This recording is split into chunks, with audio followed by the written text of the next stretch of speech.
Assalamualaikum warahmatullahi wabarakatuh. Alhamdulillah ketemu lagi dengan saya seperti biasanya, Cin. Aktivitas hari-hari kegiatan saya. Kebetulan lagi di kantor, lagi mendung. Tetapi dengan adanya mendung ini tetap kita harus aktivitas.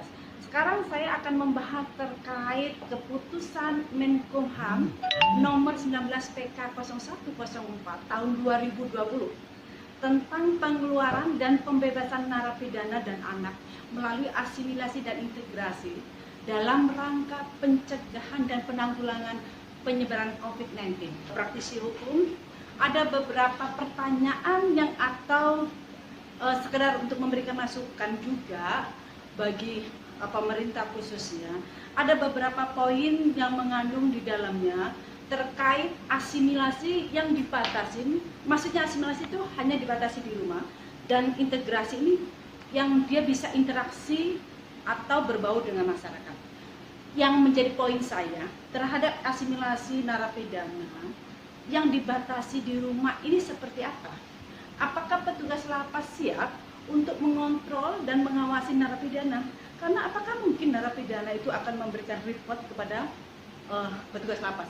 Sedangkan kita tahu di lapas sendiri banyak yang overload di dalamnya, bahwa narapidana begitu banyak, tetapi petugasnya tidak memadai.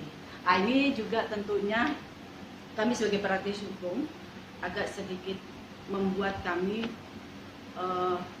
merasa ada hal yang perlu dibahas lebih lanjut ya. Nah, ini kebetulan saya dengan asisten saya yang baru lulus kemarin dari seorang sarjana hukum. Nah, ini kita ingin meminta pendapat dari anak-anak muda yang kreatif, yang cerdas terhadap adanya keputusan Menkumham nomor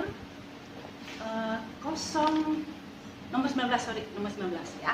Gimana ini Mbak Gita, gimana nih terkait adanya putusan Menkumham yang sekarang lagi marak, lagi diperbincangkan masyarakat terhadap bebasan narapidana? Menurut saya sendiri harus lihat dari berapa banyak petugas lapas yang mau mendatangi rumah satu persatu untuk memastikan bahwa tahanannya tidak melakukan tindak pidana. Iya, betul ya. Tidak lagi melakukan satu tindak pidana yang akan merugikan lagi banyak pihak. Apalagi sekarang sudah banyak orang yang stres, banyak orang yang lagi ada sibuk dengan wabah yang menyebar bukan hanya di Indonesia tetapi di seluruh negara. Namun apapun tetap kita sebagai warga negara yang baik ya, tetap menghormati terhadap putusan ini, tapi mohon juga dipertimbangkan dan diberikan suatu yang lebih konkret ya terhadap adanya asimilasi dan integrasi ya. Ini juga menjadi satu pertanyaan bagi kami juga sebagai praktisi hukum, bagaimana seorang nantinya korban yang meminta suatu kepastian hukum. Apakah hukum ini akan dihentikan dalam proses-proses nantinya, ataukah menunggu sampai wabah ini segera teratasi? Jadi jangan lupa ya, ini sekedar saya sebagai praktisi hukum ingin menyuarakan terhadap adanya keputusan Menkumham terkait narapidana yang dibebaskan. Tapi ingat, itu yang 2/3 dari masa tahanan yang nanti akhirnya selesainya tanggal 30 Desember 2020.